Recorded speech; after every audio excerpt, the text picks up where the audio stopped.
So, NISA just announced the Danganronpa Trilogy set, putting all 3 mainline DR games in a single box to be sold on store shelves. And as with anything Danganronpa related, I have strong opinions on it.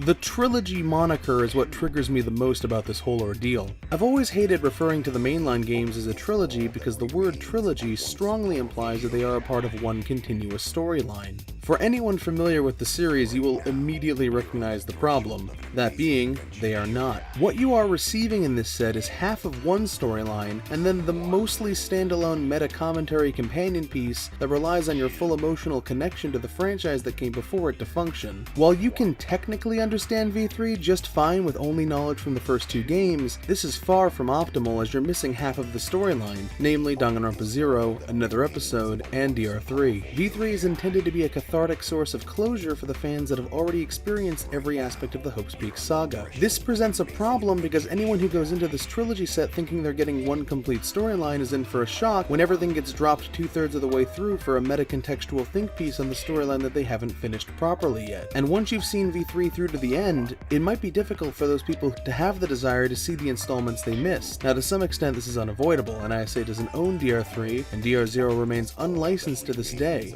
but there was no reason for them not to include the PS4 port of Another Episode other than the misguided notion of there being a trilogy where there is none. That and the word trilogy being far more marketable because of the implication of a wholly complete storyline. But if NISA doesn't have the rights to put out the complete multimedia storyline in one package, then perhaps they shouldn't have tried at all. And I know some people are going to make the argument that NISA is doing this to make it more accessible or more affordable, but that falls flat on its face when you realize that these games are on sale constantly, often bundled together for $60 or less to begin with. This trilogy moniker continues the bizarre tradition for the people in charge of Danganronpa to make experiencing the series as a newcomer far more confusing than it needs to be. Danganronpa is not confusing to get into. You just follow everything in release order and you're fine. But with shit like this, and Funimation putting Side Feature and Side Despair in separate box sets and season listings for streaming, the companies involved seem to make it out to be far more confusing than it actually is. This trilogy set is a blatant money grab effort from NISA, and while it's not obnoxious enough to fault them for it on its own, I can take issue with the branding they've chosen to use and their utter complete indifference to whether anyone experiences the narrative properly or not. But don't mind me, I'm just way too deep into this shit. This is Zeke Freak out.